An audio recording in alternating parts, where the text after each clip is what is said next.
Kalau musibah sedang datang, cobaan sedang datang teman-teman. Yang pertama adalah kita akan menyadari kalau ada Tuhan Allah yang mengatur kita. Karena kita mau nggak mau harus sakit pada saat itu. Harus ya terjatuh pada saat itu. Harus ditipu pada saat itu. Kita nggak bisa menghindar. Kan seringkali kalau orang nipu kita bilang, kok bisa ya dia lakukan? Kok tega ya? Tapi sudah terjadi. Allah datangkan sebab-sebabnya. Sebagai ujian bagi dia. Hikmahnya adalah kita jadi tahu kita punya Tuhan. Dan dengan itu kita mudah kembali kepadanya. Ya Allah kembalikanlah. Ya Allah mudahkanlah. Yang pertama. Yang kedua. Orang kalau ditimpa musibah.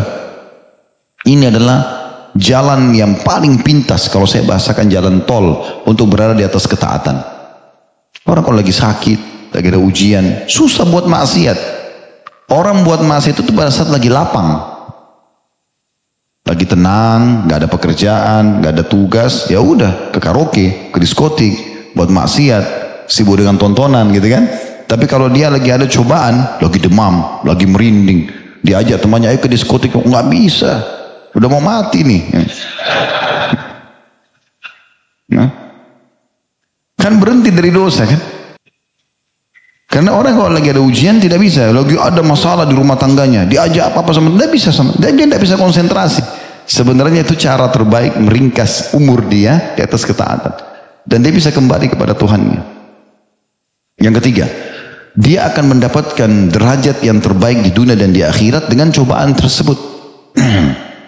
Sampai ada sebuah hadis yang pernah saya sampaikan di beberapa pertemuan kita yang lalu ya sebenarnya. Seingat saya sebelum corona sih waktu itu ya. Kita ingatkan lagi hadis Nabi SAW bahwasanya ada orang-orang nanti hari kiamat diberikan pahala melimpah. Maaf. Jadi diberikan pahala yang melimpah sampai orang di sekitarnya cemburu. Kenapa? Karena ujian-ujian yang datang di dunia dan menurut mereka bersabar.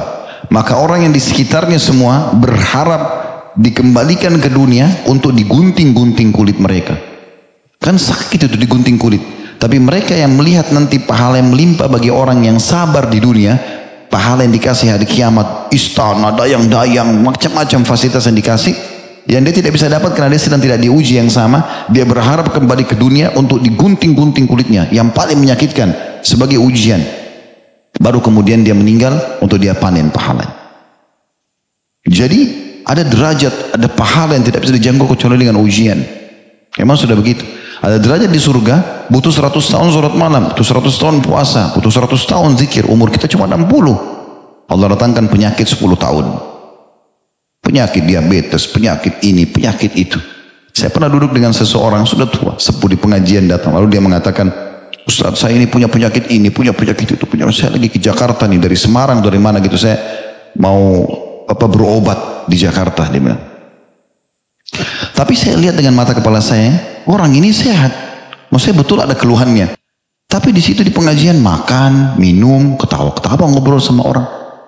Berarti ada ujian tapi ada nikmat yang sedang berada sama dia. Tapi kadang-kadang orang itu lupa. Dia lupa nikmatnya, dia lihat sisi masalahnya. Lalu dia keluh kesah sama manusia. Tidak bisa menerima keputusan Allah. Abdul Wahid bin Zaid rahimahullah berkata, ridho itu merupakan pintu Allah yang paling agung. Ridho terhadap keputusan Allah, cobaan Allah adalah pintu Allah yang paling agung. Jadi pintu untuk meminta balasan dari Allah, solusi dari Allah justru pada saat kita ridho dengan ujiannya. Saya ulangi, ridho itu adalah merupakan pintu Allah yang paling agung, surga dunia dan waktu istirahat bagi orang-orang yang ahli ibadah.